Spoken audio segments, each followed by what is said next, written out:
Oh, hello, my swarming nerdlings. Welcome to today's Office Hour live podcast. I'm your Professor Kyle Hill, and I have my door open for the next a little bit more than an hour or so, where I'm going to take all of your nerdy comments and questions, and we're going to go through a number of topics today. If you want to talk to me about any sciencey, nerdy kind of stuff that you think good old Professor Kyle might help with after he's had his first cup of coffee — I actually can't drink caffeine anymore. That's too much information. Never mind. Doesn't seem like I'm having that much trouble with it anyway. I'm still talking at length. If you have something you want me to talk about, put it in the YouTube chat, but be careful. My security team from the facility is there to moderate, so if you're spamming, saying anything weird or hateful, you will be banned, because that's just how we roll. Super chat is also enabled. I'll try to get to as many of those as I possibly can, but if I don't get to it, of course, I still appreciate it, and goes all towards the facility and teaching and learning and educating and all of that. So on today's episode of Office Hours, what are we talking about? Well, as the title says, we're going to be talking about them skeets and Bill Gates and a new conspiracy theory, because 2020 is amazing. And then we will be talking about a really scary, and if I'm going to admit, a pretty cool military technology, and we're going to try to figure out how it works with physics. I don't actually know how it works, but I want to hear from you because it's classified. We're also going to be talking about a fun little effect that I learned about that explains a lot of science experiments and effects that you've probably seen or done in day-to-day life, and you see a lot of science YouTubers especially making videos about this, and they never really explain it very well. So I'm going to try my best to do that live, because that sounds... We're also going to be taking one of your comments from the last episode on the facility about why you want an adamantium skeleton during our peer review section. I promise that Kevin has the plaque this time. I know he does. He must. He better. And finally, we will be talking about, of course, the situation that we're in again in a new study that regards the pandemic and exercise, as I know many of you are probably doing right now. So with that, before we get to the chat, let's take our very first topic. Mosquitoes, the bane of many a human's existence. And these mosquitoes, these little flying creatures... Oh, I can hear one buzzing in my ear right now. Can't you just hear it? I'm sorry, headphone users. But mosquitoes are at the center of a new conspiracy theory that is woven in with a resurgence of an old conspiracy theory. So, the old conspiracy theory, again in the news, and it was trending on Twitter, which was hashtag expose Bill Gates. And if you go to that hashtag on Twitter, people are, I don't know if they're all okay. But anyway, people were trying to expose Bill Gates for introducing vaccines against people's will to the entire population at large via mosquitoes. And this was tracked back to a video, a TED Talk that he did, where he was talking about how his company is trying to fund the genetic modification of mosquitoes. Now, I'll get to this, but that's what they were worried about. This dovetailed into a new conspiracy theory, which is the EPA just approved a company to put genetically modified mosquitoes in mass into certain locations within Texas and Florida. Now, the conspiracy theory angle on this is that, oh, it's Bill Gates' research and he does shady things, and also the earth is flat, but don't worry about that. But what he's trying to do is trying to put GMOs into mosquitoes, and then they're going to bite you, and then you're going to be mind controlled by the man, and you can't let that happen. Hashtag, what are they? InfoWars or something like that. So let's get behind the science of what these conspiracy theories are trying to talk about. First of all, Bill Gates, it's true, was funding or is funding research that has to do with mosquitoes. Now, I personally think that research is fascinating and could be potentially absolutely phenomenal. Why? Well, I don't know if you know this, but statistically, even though they're not, biting people like a shark or a lion or a hippo, which can bite you literally in half, and you should be more afraid of hippos, mosquitoes are technically the deadliest animal on Earth, because they are a vector, or they are a passage, a vessel for so many different pathogens, specifically malaria. I think like 200 to 400 million people a year get exposed to malaria. Because of that, mosquitoes are the deadliest animal. They kill more than any other animal. It's not even close. And so the Bill Gates research is trying to figure out some way to modify the mosquitoes such that they could inactivate the spirochetes, the malarial parasites that transmit malaria. And so once this genetic engineering makes its way through the population of mosquitoes through, mosquito stuff. I don't know if they do that. Anyway, once it makes its way through the population, thanks to evolution and the transmission of genetic information, these mosquitoes would then start to eradicate or start to burn all the bridges that malaria might take to humans, and then you could wipe out malaria and save millions and millions of people's lives. It could be absolutely amazing. Now, what the EPA is doing, they just approved a company called Oxitec. And what they want to do, I'm reading from the EPA's press release verbatim, it will release into the environment male mosquitoes genetically modified to carry a protein that will inhibit or stop the survival of female offspring when they mate with wild female mosquitoes. The male offspring will survive with the same genetic modification, providing multi-generational effectiveness that could ultimately lead to a reduction in Aedes aegypti mosquito, the ones that carry the Zika virus, in the population zones that they're releasing them in. EPA anticipates that this could be an effective tool to combat the spread of certain mosquito-borne diseases, and especially in light of current growing resistance to insecticides. So a big reason why you'd want to be doing something like this with mosquitoes is that the sprays that we're using, it is just the engine of evolution to start coming up with defense tactics to this. Every single organism on the planet does this. Viruses, bacteria, the ones that the insecticide or the viruside doesn't kill, like that 0.1% of germs out of the 99.9% of germs, if it doesn't kill them and they have some random resistance, they go on to pass that genetic material onto other populations, and then the populations at large over time become resistant, antibiotic resistant, virucide resistant, what have you. So to my eye, these are two different stories. These are two separate things, but I think people are, well, at least the conspiratorial side of people are thinking that, well, you're engineering an animal to do something for humans, and that sounds weird, right? Well, yes, with mosquitoes, because so many people hate them, it does sound like a kind of sinister supervillainy thing that I would never do. But we genetically engineer almost all of our farm animals and the animals that we harvest for food. We genetically engineer almost all of our crops to sustain the population. We wouldn't be able to handle 7 billion people on the planet if it wasn't for genetically modified organisms.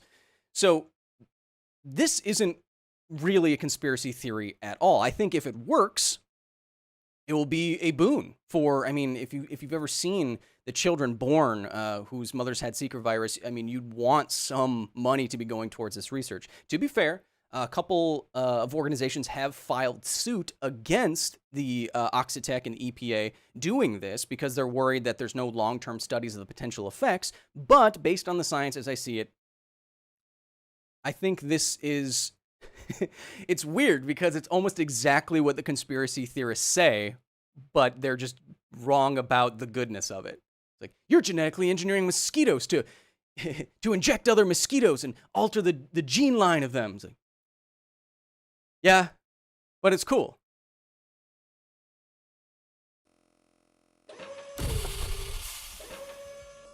So with that, let us go to the chat. And before I get to the live chat here, I had a question from before the stream even started from Wrath4, who says, I wonder if Kyle thinks he's helping people become educated by giving them an easily digestible set of videos to watch with limited knowledge sets where no thought or research or learning is needed. Now, Wrath4, trying to educate people and trying to get people interested in scientific topics is the only thing I've ever said I'm trying to do. I'm not teaching a masterclass. I'm not lecturing to you. I think that's why the videos are watchable. And I've never, ever called myself an expert.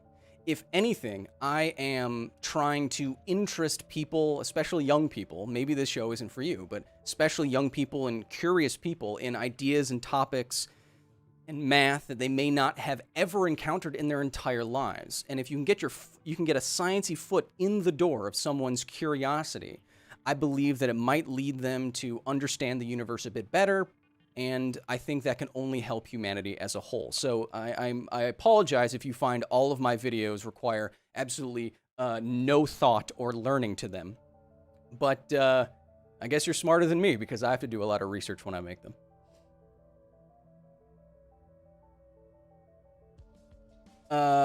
Esteban Benitez says, are dogs and all the breeds of them considered genetically modified organisms? Yes, dogs are, and people, again, don't realize this because there's been a huge lobbying effort to make GMO and genetic modification sound terrible.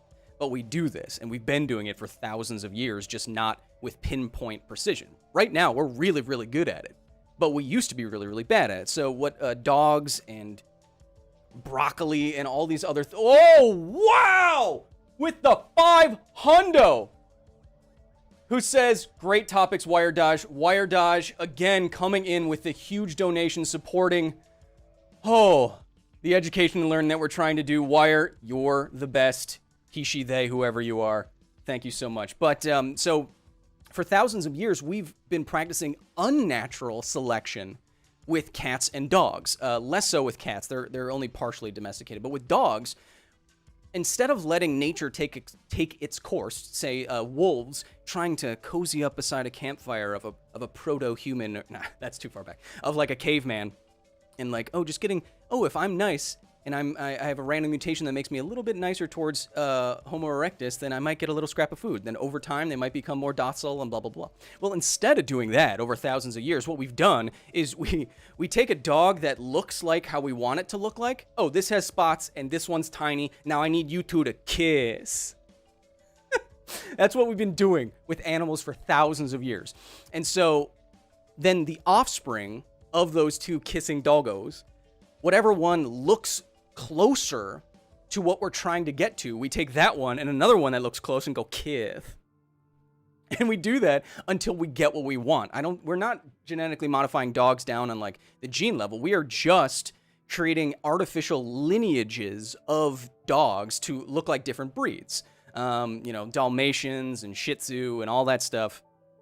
This is just from taking animals that we like how they look and then making them mate with other animals that we like the look of. So yes, dogs are genetically modified.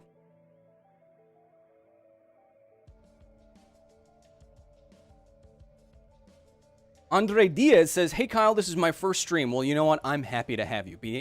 Bienvenido, if that's the language that you speak. That's very presumptuous of me. I apologize if you don't speak that.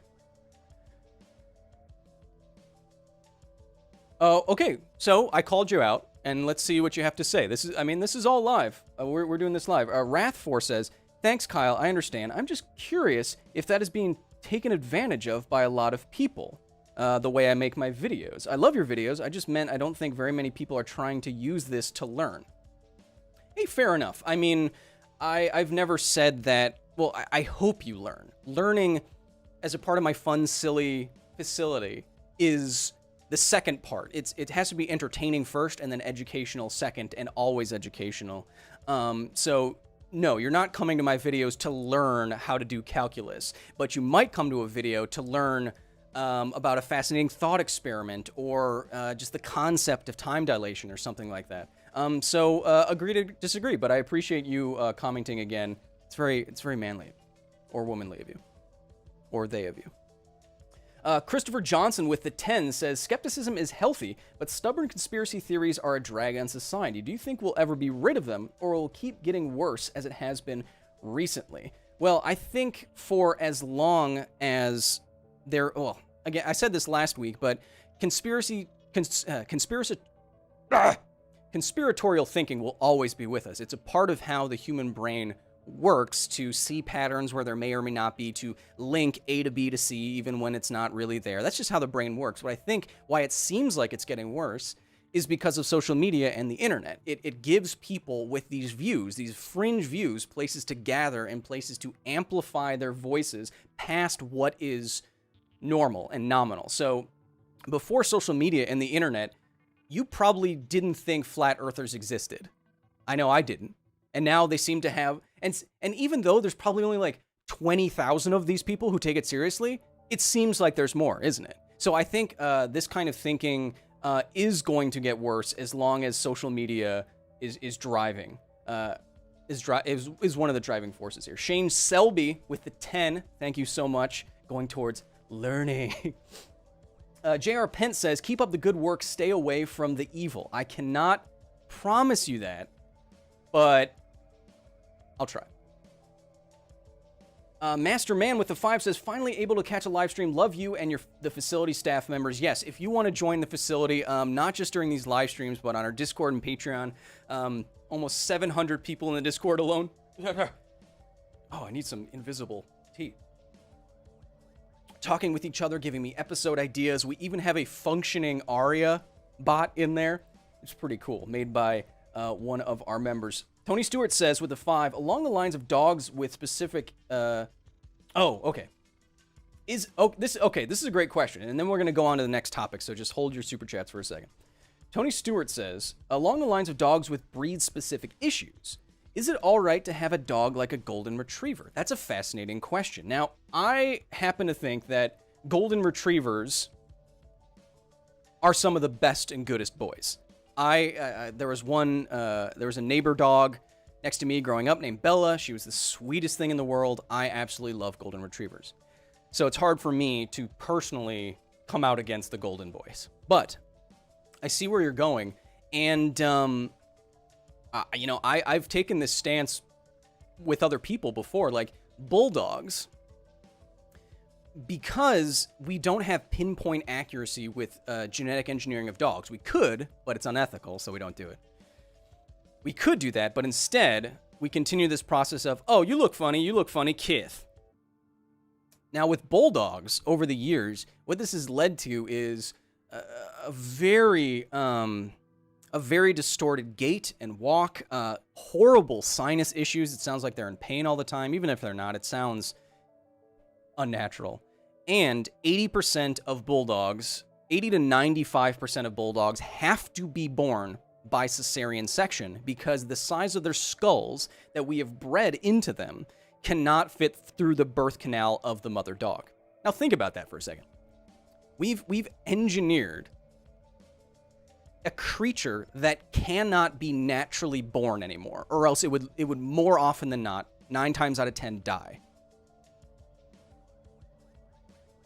So, if you have a bulldog or what have you, it's up to you, and you make those decisions. But from where I sit, an animal that is bred to just feel and look like it's in pain, and you can't be born naturally even anymore.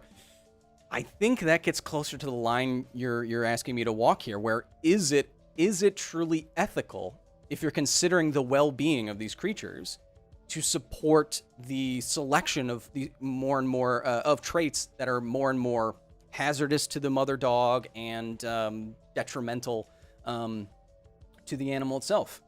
I don't know. That's up to you. John Lockman with 50. Kevin, I love science and the way you present it. Let's do an episode on CPR together.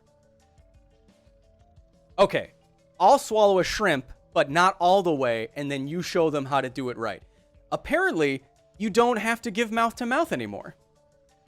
You just do 100 BPM on the chest with the thing in the... All right, we could do that. Let's do one more. Come on, Rafthor. I appreciate that. You don't have to do that. I'm glad we're talking to each other, though. Rafthor with the 20, who says, you're a brilliant person, my dude. Do you think anything like avatars from the movie Avatar would be possible in our lifetimes? Thanks again. Now, let's hold off on the supers for a second. We're going to go to our next topic. But do I think anything like Avatar from the movie Avatar? Okay, so not waterbending and stuff. That's not possible. But sorry, anime nerds. But avatars, like putting your consciousness in a different vessel, I think it's theoretically possible to simulate your consciousness on non-meat substrate in some sufficiently advanced computer, and you could put that into a different vessel like a robot. I think that's theoretically possible. Whether it's practically possible or ever possible to do in our lifetimes or in another lifetime, I'm not so sure, because the brain right now is the most complicated organic thing that we know of in the universe for now. To fully replicate that in your personality and your loves and your hates and your memories and all of that down to perhaps even a quantum level might not be possible for us to do technologically. So in theory possible, but practically extremely implausible. So let's go to our second topic. Now, I'm not a military man, but doing videos on technologies and, space warfare and all this stuff, I recently learned about this old technology that I wanted to show you.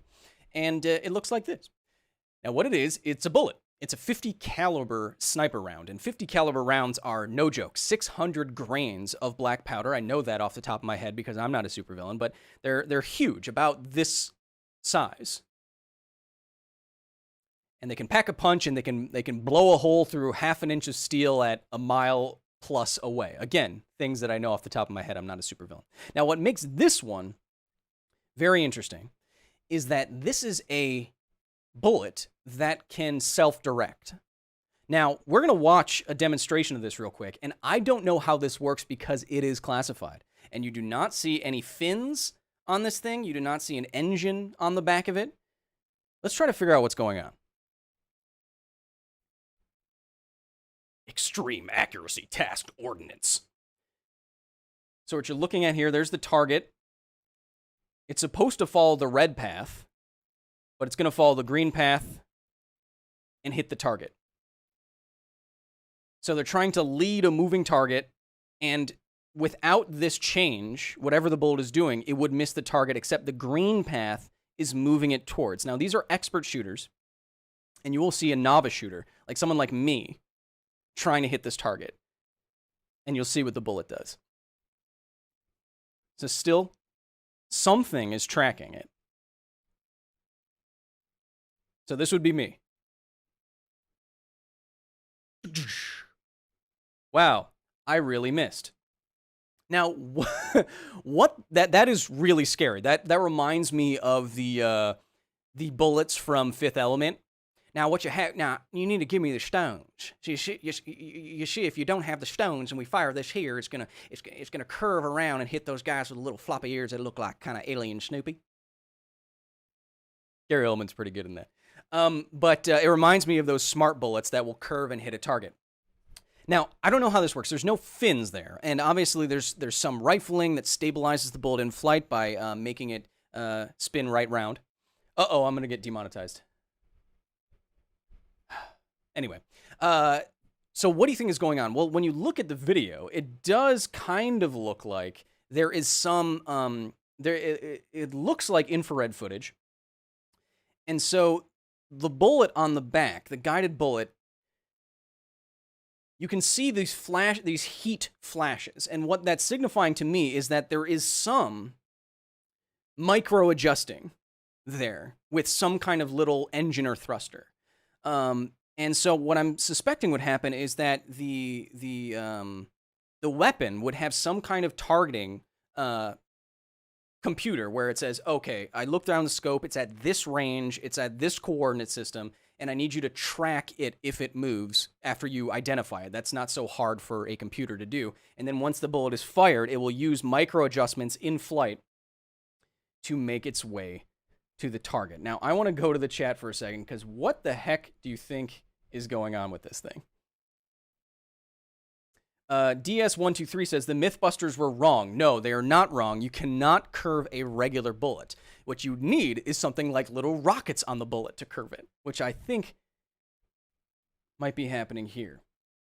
Andrew Dobson says, it kind of looks like laser chasing. Well, I'm not sure if lasers are involved here, because if even an untrained first-time sniper rifle user can do this, no problem. I don't know if lasers are a first-timer kind of thing. Basher says, it's quite amazing, really. How does one make a computer or ship that survives hundreds, if not thousands of Gs upon firing? Well, we do have targeting systems on rockets and stuff like that, so I'm sure there's some kind of casing or application of how you build the thing that can handle those Gs.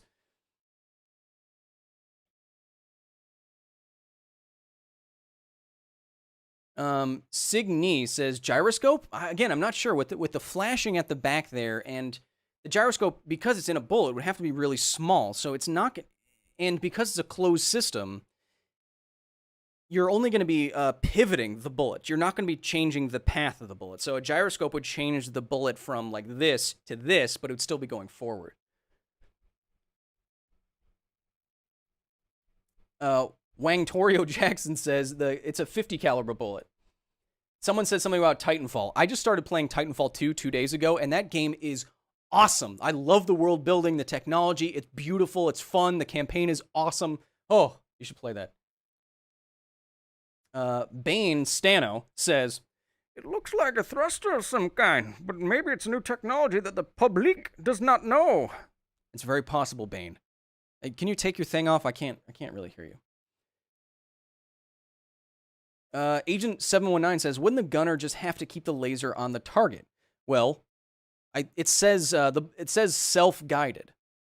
So if you go to the military's website, what they say is this system combined a maneuverable bullet and a real-time guidance system. Oh, there you go. To track and deliver the projectile to the target, allowing the bullet to change paths in flight to compensate for any unexpected factors. So maneuverable bullet with real-time guidance. So maybe you like you would with some kind of this is more of a spaceship kind of thing, but maybe you're painting the target with a laser with the rifle and you tracking it, and then the bullet follows that heat signature with little micro rockets. I don't know, something like that. Well, I mean, obviously we figured it out. What does the chat have to say?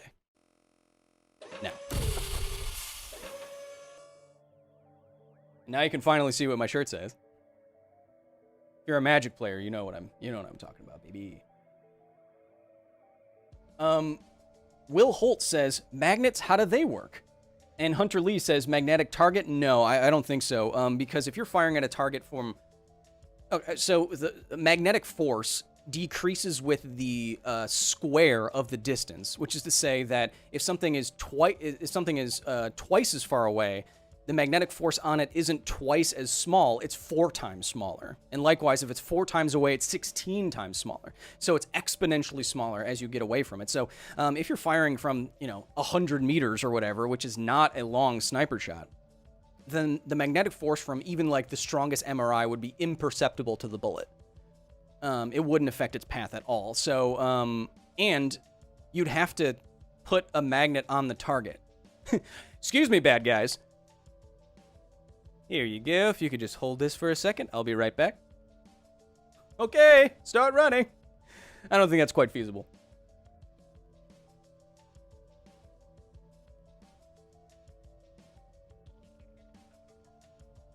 M.R. Zoran says, do you like soup? I do. Cheese, broccoli, cheese, broccoli cheese, whatever it's called. Cheddar cheese, but... Juan Ignacio La Sala says, what do you think of Boston Dynamics? Greetings from Uruguay.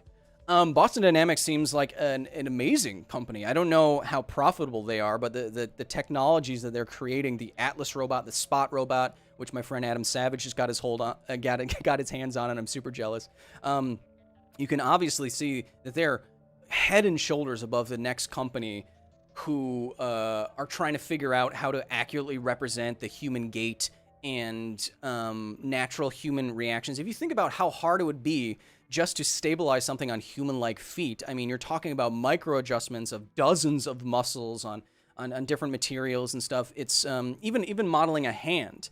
A hand is incredibly complicated. So to see how much stuff the Atlas robot has done, like it does backflips and stuff now, and it can parkour, and Spot can pull Adam Savage on a rickshaw. I think Boston Dynamics is really, really cool.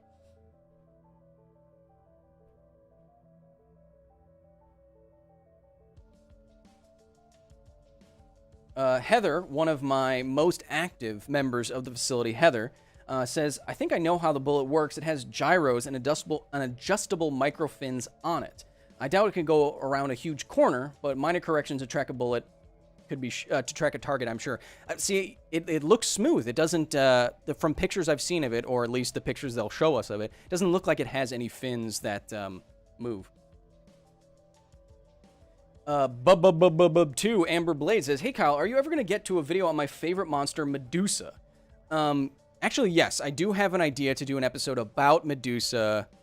It's just been on the books for a long time because I thought that, how to turn someone into stone would be very cool, and you could kind of tie that into Dr. Stone, so I might get to that. I have a $49.99 donation from Ghost the Corgi, who says, we love your videos, Kyle, Ghost and Laser. Now, this is going to sound weird, but I know those two dogs personally. So thank you so much, Ghost and Laser. I mean, I've given you dogs money before, so it's kind of like just giving me my own money back. But I love it. I love dogs donating to me. Philosophical Questions, frequent commenter, says, what do you think is the best way to talk to conspiracy theorists? That is an open question. So for many, many years, people in the skeptic community, which I think is a little bit toxic these days, but people in the skeptic community, but especially the science communication community, has been kind of bashing our heads against the wall for how do you talk to someone with different beliefs? And how do you, more to the point, how do you change someone's mind if you think that they hold a belief that's inaccurate or dangerous? And that's an open question because there's a number of different techniques that you could go with, and there's a number of psychological quirks that aid or really hinder effective communication. One, off the top of my head, is the digging in your heels effect, where I might be mixing and matching a couple things, but if someone holds an alternative belief, the more facts that you give them, the less likely they are to change their mind or to believe you on something. Which is to say, if you presented them with 3 facts about an alternative belief, they're more likely to believe that than if you presented them 50 facts of an alternative belief. So you're like, well, what should I do? See, it's a very nuanced tightrope of a situation here where once you start triggering emotional reactions, I got triggered for a second there. Once you start triggering emotional reactions that have to deal with feelings of self-worth and you're attacking me and, why are you calling me out, then you can immediately shut down someone's ability to change their mind. So I don't know what the best way is to talk to a conspiracy theorist. What I do personally is I take as understanding an approach as I possibly can, because I don't think anyone is stupid. They're possibly misinformed, but I don't think anyone is malicious or dumb. It's more about talking to someone like they're a peer of yours and listening. Listen to people. Don't just wait for your turn to speak. And so talk to these people. Say, okay, well, why is it that you think that way? And then dig in on their terms. Okay, well, you think this, what about X?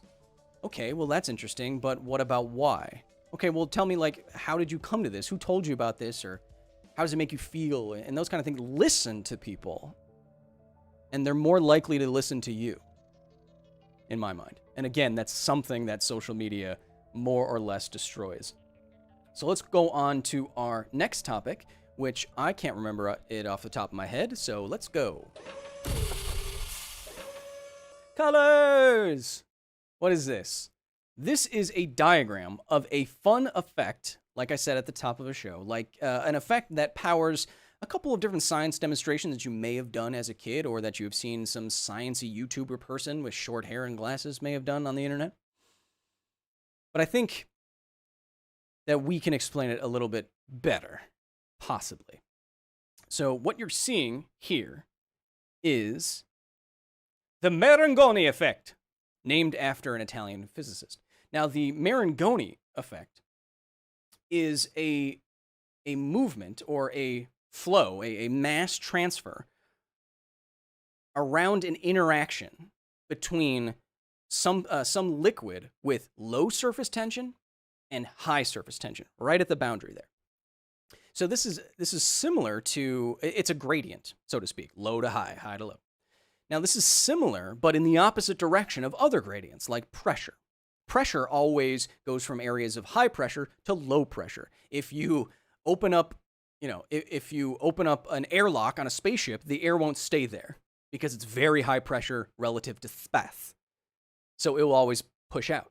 Similarly, if you have a cup of nice iced whatever invisible this thing is, because it's colder than the ambient temperature, it will never get colder. It will only get warmer because heat flows into cold and not the other way around. Well, they establish an equilibrium, but anyway. So the Marangoni effect is like this, but with surface tension. Again, from low, the opposite, to high. Now, this sounds kind of esoteric at the moment, but stay with me.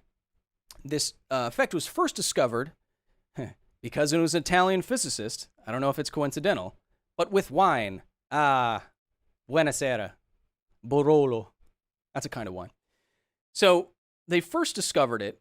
He first discovered it. With what you're seeing here are called Tears of Wine, which is the name of my Alanis Morissette album. Tears of Wine. Have you ever looked at a wine glass if you're old enough to drink and you drink a lot of wine like me? You ever seen this? This is very characteristic of wine. But why does it do that? Why does wine do this and water does not? Well, it's because of the Marangoni effect. So when you have wine and you drink it, ooh, that's a good wine. That's probably offensive. When you drink it, so then you have a film of wine on the inside of the glass, right? Well, just because of capillary action, some of the wine is pulled up on the sides. It creates a meniscus. That's why it's hard to read test tubes sometimes, because water is pulled up the sides. That's different from this. So you have a film on the sides, on the sides of the glass. Now, water and alcohol both evaporate in the presence of air, but alcohol evaporates more quickly, and water has a higher surface tension. So what happens here is that as this thin film forms, the alcohol in it evaporates more so than the water. And because the water has a higher surface tension, remember, it pulls some of the wine up that meniscus due to the Marangoni effect. And then it will do that until this effect is balanced out by gravity. And the droplets, the film that is forming, getting pulled up the sides of the glass, can no longer support its own weight and comes down as the tears of wine. So this is the Marangoni effect. And I'm mentioning it not only because it's pretty, but also because it explains one of the prettiest things I've ever seen. Now, you may have seen this, but a difference in surface tension, like we said, can cause some mass transfer, some flow of liquid, and different amounts of liquid freeze differently, right? This is the Marangoni effect in action. Oh man, absolutely gorgeous. Now, this is the answer to the question. Why doesn't well, I guess it's broken. Why doesn't the entire bubble freeze at once? Well, it's because the bubble is not a perfectly uniform bubble. It has different thicknesses all around the sphere. It's not a perfect sphere, and so there's different surface tensions, and they would therefore freeze differently, and you get these beautiful, almost random sections where it all finally interlocks with each other. Another thing that the Marangoni effect explains is if you've ever done that experiment as a kid where you put milk in a dish or a saucer, if you have cats, and then you put food coloring in it, and then you take soap, and then you put it in the middle, and it looks like all the food coloring jumps away. You can do the same thing with dish soap and water with pepper on it. It looks like the pepper's jumping away, but what is actually happening is because you're vastly decreasing the surface tension in the center with that soap, the water wants to move outwards to the higher tension areas, and it does so almost pretty quickly. If you film it in slow motion, it's like 1 meter per second, which is pretty fast. So it goes, zoom, and that is the Marangoni effect. And now I want to see what Chad has to say about it. Que bueno. That's not, is that Italian?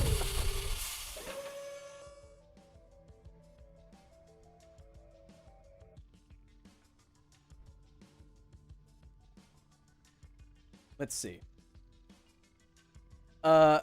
David Bergen mentioned something that I forgot to mention. You can tell the liquor proof Because the tears stay suspended longer, the higher the proof. So in that photo of the wine I just showed you, that was 13.5% alcohol. And the more alcohol is in it as a percentage volume, it would take longer for that alcohol to evaporate away, and then the tears would be suspended for longer. Good insight there, David. Manuel C3 asked me a very simple question. What is your view on the meaning of life? Well, I'm not a religious person. I'm not a spiritual person. And I think that humanity is more or less just a very thin biofilm on a small rock in the middle of, can't even define the nowhereness of it. And that in the greatest scope of things, nothing we really do matters to the rest of the universe. In fact, because of light delay, even if we did the grandest of things as a society, it couldn't, really.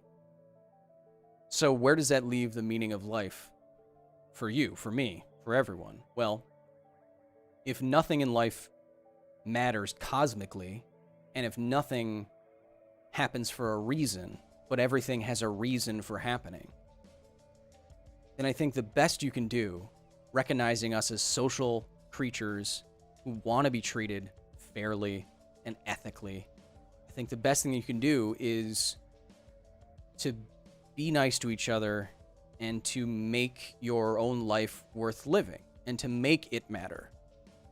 The universe does not care. It's not going to make your life matter for you. It's not going to find your talent. It's not going to find your soulmate. You, as the only agent of what you can do, only you can make yourself matter in the universe.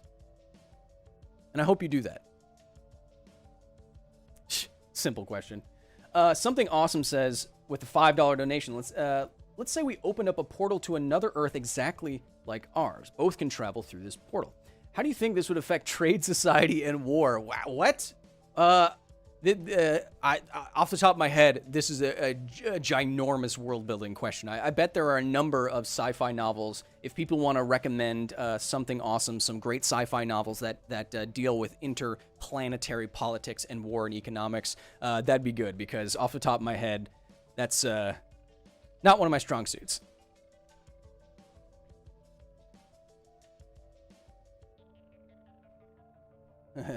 John Washburn says, only you can prevent forest fires.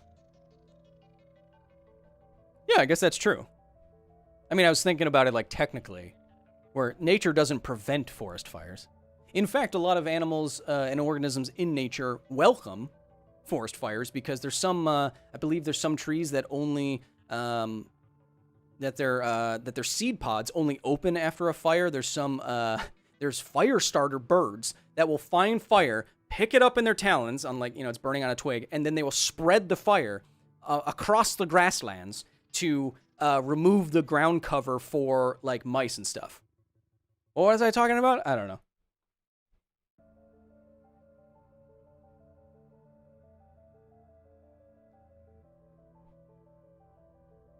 €10 from DBZ. Kakarot. Who says, does the water that's pulled up by the wine evaporate and then get replaced by the water of the wine it just pulled up then? Well, I don't think so, because eventually, once all the wine has evaporated, you're not going to have the difference in surface tension, and that will lead to the dissolution of the Marangoni effect. So it will only do it as long as there's that difference in surface tension gradient, and then once all the alcohol is evaporated away, as David pointed out, if there's more alcohol, it'll stay up for longer. But without that, it will eventually fall back down, and then you just have the meniscus of water that naturally forms due to capillary action. A lot of people recommending books. Matan says, are you active on Reddit? Yes, I am active on... Well, I lurk on Reddit just about every day. But you can't find me. Warsmith Andrath, which sounds like a Destiny 2 player, With the $10, it says, "Hey Kyle, love the show. Obligatory, love the show. In your in your $10, and this happens.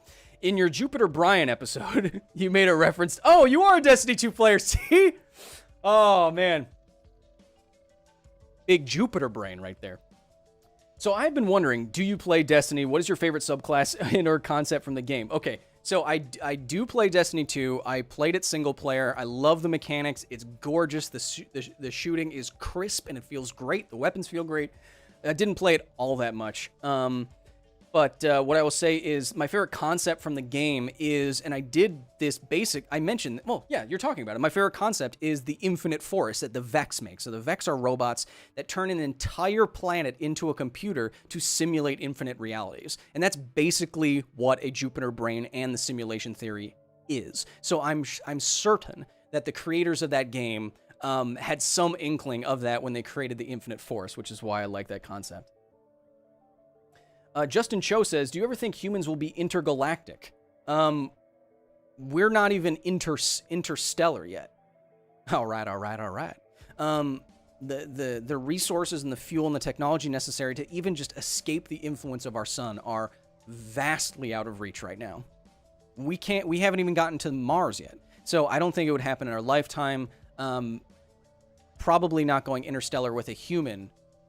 Maybe not ever. And intergalactic, unless you found something to get close to the speed of light, which I don't think we're going to get, it would take hundreds and much more than a single human lifetime to get to the next galaxy. So I don't think we're ever going to be intergalactic. We could send out robots to do that kind of thing, but or generation ships, but I don't think we're ever going to do it in the same way that you mean. Now let's pause the supers for a second while we get to our next topic. Thank you for your question.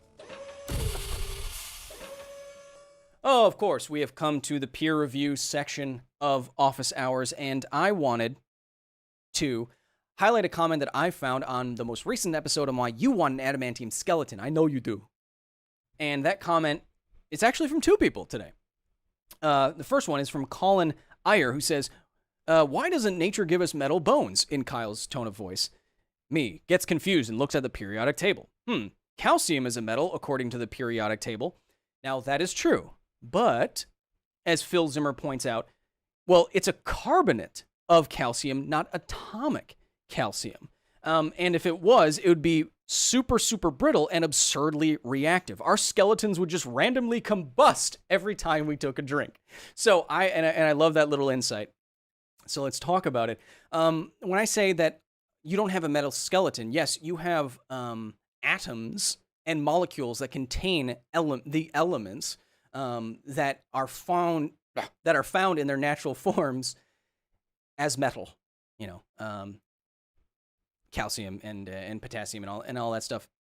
You have components of you that are metallic, but in terms of a full structural metal, like a piece of steel that has a lattice work of all carbon and iron atoms in a lattice work, we don't have anything like that in our bodies. And if you had something like calcium, or sodium, for example, we ingest a lot of salt, Na, sodium.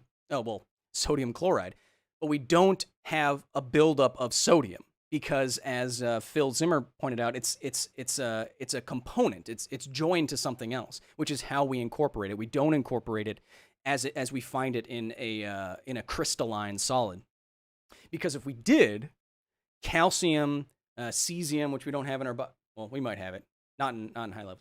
Calcium, cesium, these metals are incredibly reactive. If you've ever worked with something like one of these metals in the lab, you can cut them with a butter knife, but you also have to keep them in a glass jar covered in oil. Like the jar is filled with oil and you put the metal in that. Why? Because they're so reactive.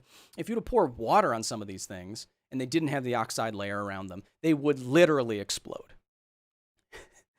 So maybe that was one of the hindrances towards nature making a true metal skeleton. It found it hard to keep our bones from exploding. And from pointing that out, Colin and Phil, you both honorary doctorates from the facility.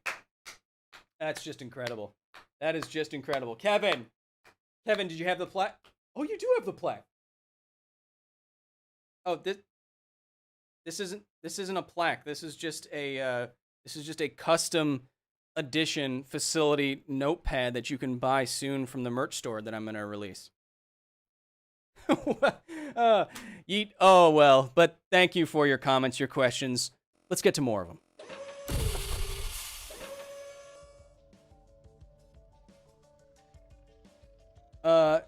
Tarvo with a €5 or pound or... Do you think it's possible to launch a ship using carbon power from barrels of soda like they do in One Piece? Well, a lot of things that they do in One Piece are completely scientifically accurate, but I don't think this is one of them. And the biggest reason why is energy density. So, the way we transitioned into the industrial age, out of other ages, is that we found a way to harness with engines, the incredibly energy dense. It's live. Substances like coal and gasoline. So when I say energy dense, I mean when you combust it or you burn it, you react something with it, you got a lot of joules of energy per kilogram or per gram of that mass. Gasoline is very, very energy dense, and then you can go up the chain more and more energy dense until you get to like nuclear fuel, and that is the most energy dense stuff that we have, where you can have thousands and thousands of barrels of gasoline for just a kilogram or whatever of uranium in fission. Now, why I don't really buy doing it with soda is that you are only getting the energy from breaking the hydrocarbon chain. The hydrocarbon chains in the soda, and that's just not going to be very energy dense. And I think the rocket equation would probably tell you that the amount of soda that you would need to react is likely too heavy to ever launch, given its ability to release its own chemical energy. Professor Drew, I think one of my patrons, thank you, Professor, says, definitely not a supervillain. Hey, but I am curious. How quickly could a human body freeze to a solid state given the amount of water in a human body? Okay, so you said you're not a supervillain, right? I don't know. There's probably some morbid reports that you could find of how quickly a human body could completely freeze all the way through. So I don't know the answer to your question. I will say that the environment matters a lot. So in something like a freezer, why things can freeze so quickly is because not only is it very cold, but you have air in the freezer, and this air is circulating, so it's constantly removing heat from the thing that you want to freeze. Counterintuitively, space is a lot colder than your freezer, and you can quote me on that, but it would take longer for something to freeze in space than it would be in your freezer, and that's because in space, the only way heat leaves an object is through radiation, and that's the least efficient form of heat loss. And so it would take, a long time, a lot longer than you thought, to freeze something whole in space. So if you wanted to freeze a human body whole in space, I mean, just find whatever they do with, like, meat packing freezer kind of things, and just hop in. Like Cartman, until The Last of Us 2 comes out. Cohen Robbins with the 15 says, love you and love your videos, Kyle. Oh, now here is my unrelated question. What do you do to cheer up? Just asking for anyone out there who needs the advice, myself included. Again, you are great. Keep it up. What do I do to cheer up? Well, I mean, I play a lot of video games, and finally the rock climbing gyms are opening up, and rock climbing and video games. Titanfall 2 is freaking sick.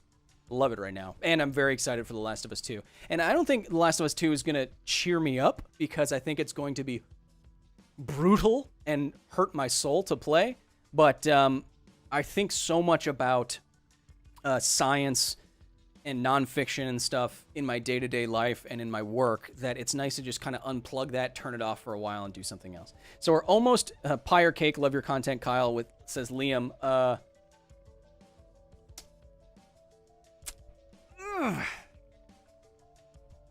I like a good banana cream. Anyway, so we're going to our last topic now before the end. Oh, I think. Okay, so I know a lot of you are probably trying to stay fit and healthy during lockdown and quarantine, wherever you may be. I know a lot of us are kind of getting a little chonky. That's fine. This is an unprecedented situation. You're trying to figure it out. I get it. So you're trying to stay healthy. You want to stay fit. You're still hiking. You're still running. You're still biking. Okay, that's great. You do you. Person who uses walking poles on the hike, even though it's not that steep. But given the situation that we are in, how should we be handling ourselves when we exercise? And to that end, a study was just published by a number of engineers who are looking at this just from a physics perspective, not an epidemiological perspective, but just a perspective of, okay, well, if you're outside running or biking or whatever, how do you still effectively socially distance? If right now the social distancing parameter is 1.5 meters or 6 feet, what happens if you start moving and you're breathing or you're coughing or you sneezed? Well, you can see here on the left, they're models of what happens to the particles. And they were measuring this in a wind tunnel with a figurine of a person.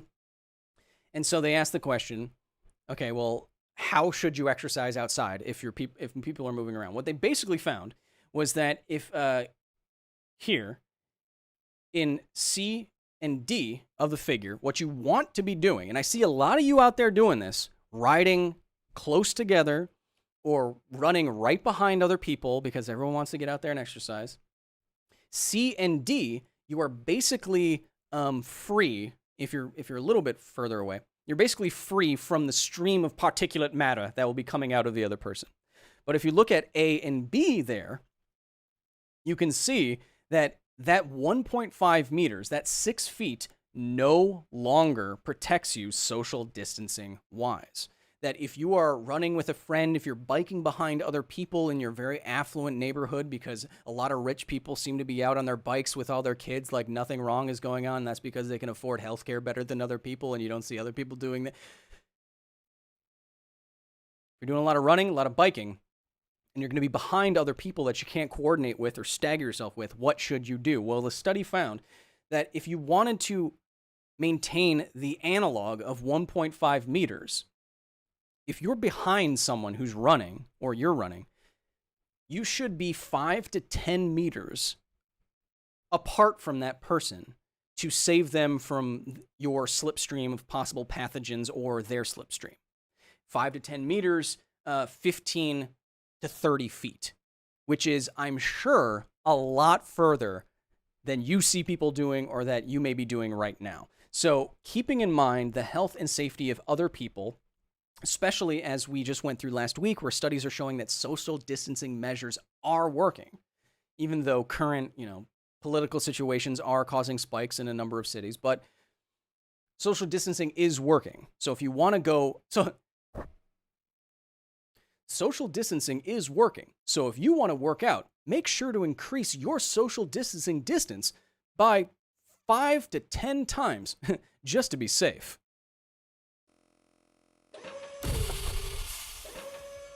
Let's take your comments. Just a couple more minutes. Darmo10 says, but drafting. Yeah, drafting is the worst thing that you could be doing right now during a pandemic. Don't, but I'm getting in a slipstream. Doesn't matter if you win by an inch or a mile, family.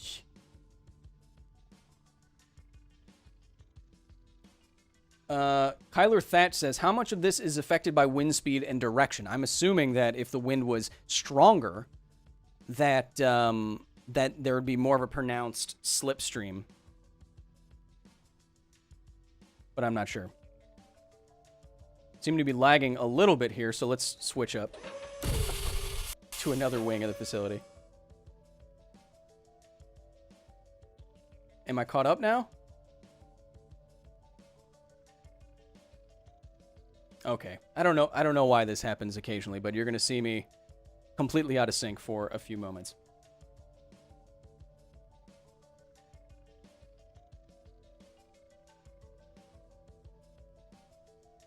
We have a 20 from Justin Cho, says, a follow-up. Even generation ships, you're talking about going intergalactic, planetary. Oh, I got to monetize again. Even generational ships will need fuel and resources. Is there enough physically burnable fuel to take us to the next star even? Well, one of the good parts about space travel is that you don't need to be continuously thrusting. You only need to get up to the velocity that you want, and then you can coast along at that speed forever because there's no actual resistance in the void.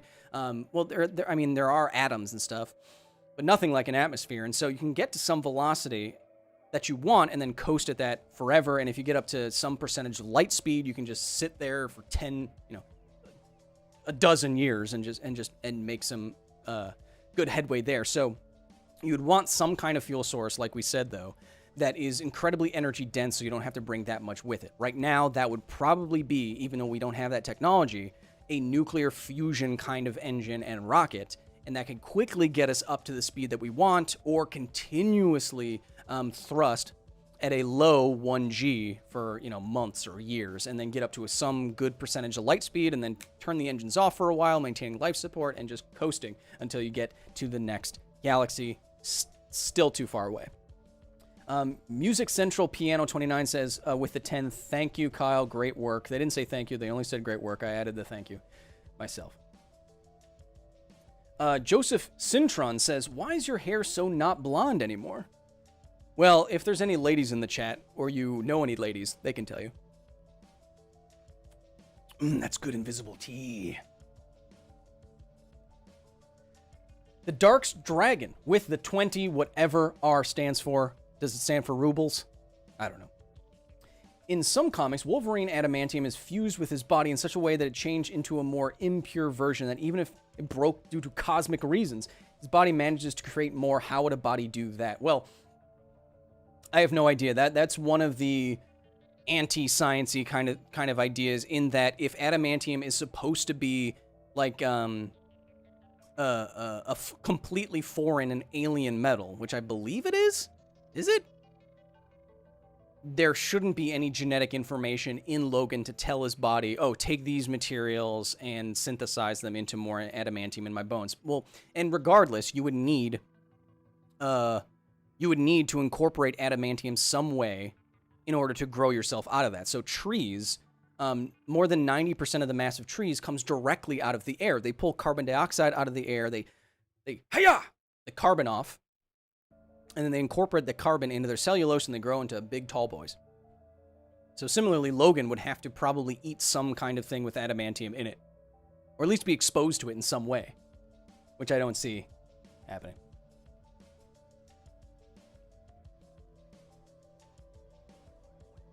Joshua Rodriguez with the 10 says, assuming wind, dust in the eyes isn't a factor, what super speed would we want? How fast could humans run before our eyes' brain couldn't perceive enough of the world to react fast enough? Well, I think, Joshua, that's an interesting question. Maybe, and I don't have a hard limit answer here for you, but what I would say is, well, look to the limits of what humans are already doing. It seems like about as fast as humans can handle and process information is like in F1 cars, where people can still do it competitively and completely aware of their surroundings and not smash into a wall at 200 plus miles an hour. So I'm going to guess it's something like that around there. Or fighter pilots, they fly at like Mach 1, which is, 700 miles an hour. So I think it depends on the situation. If wind and stuff isn't a problem, and you're just going down the horizon across, the atmosphere for miles and miles and miles. So I think it really depends on what you're trying to do. It's definitely not flash speed. Like, any percentage of the speed of light is going to be too fast for your brain to process. And we'll end on this. So let's pause the super chats, but we'll end on this. One animal that I like to bring up that shows why you don't really want super speed to me is that if your brain doesn't change, like you say, Joshua, you're not going to be able to keep up. And there's an insect that actually does this. I think it's called the tiger beetle, and it can move ridiculously fast. Like, if you scaled it up to a human, it'd be faster than Usain Bolt. It would be like car speeds fast. Tiger beetle. Amazing. But evolution didn't account for the information processing part. It only did the super speeds part. So the tiger beetle moves so quickly that it can only move in straight lines, and then it has to stop, look where it's going again, and then move again. You can often see a tiger beetle bump into stuff at high speed because it's literally moving so fast, it is effectively blind when it runs because its brain can't process what's going on. It goes hit, hit, hit, hit, hit, hit, hit, trying to get insects and stuff. It doesn't follow it. It's like, yurt, yurt, yurt. So you'd probably have to do something similar if you were going flash speeds, and I think that's amazing that a real creature has that kind of situation. Let's finish up office hours, shall we? Hopefully not lagging. Nope, too bad. So today in office hours, of course, we talked about Bill Gates and mosquitoes and how it's not an actual conspiracy. It might actually be something quite amazing and quite good if no unintended consequences happen. And then we talked about how the heck does an X-Acto bullet work? I think it's rockets. Some of you think it's fins. I think it's still cool. You still think it's crazy. It's not true. We also talked about the Marangoni effect, which I think is a fun little effect that you can demonstrate in your home with some water, some pepper, some milk, some dish soap, or wine. You drink it. We also gave 2 people wonderful new plaques from Kevin. Thank you. Talking about our last episode about adamantium and why you don't want truly, like, atomic metal bones because you might explode. And finally, we talked about if you are exercising outside during this epidemic, pandemic, language matters, make sure you are vastly increasing your social distancing distances just to be safe because those particles stay in your slipstream. They are, quote unquote, entrained into your slipstream where the particles will get sucked behind you and stay there. And on that note, if you are going outside, if you are doing things, just please be safe as things are opening back up and rolling back out. I will be here in the facility trying my best to educate and entertain, but the utmost priority for you, who has to make your own life matter, is to stay safe, stay healthy. So I hope you have a wonderful rest of your week. A new episode will be coming out this week. It will be, unsurprisingly, about The Last of Us. So until then, until you see that, you can join our Patreon and our Discord to see it one day earlier than anyone else on the planet. And you can also get your name on ARIA. You get monthly private live streams with me. You get to join our Discord where we have 700 people talking with each other at all hours of the day, leveling up, listening to music, giving me episode ideas, sharing photos of their pets. It's great. If you want to join us there, please do. Patreon.com/Kyle Hill. My security team will put it in the chat. Be nice to each other, because this is all we got.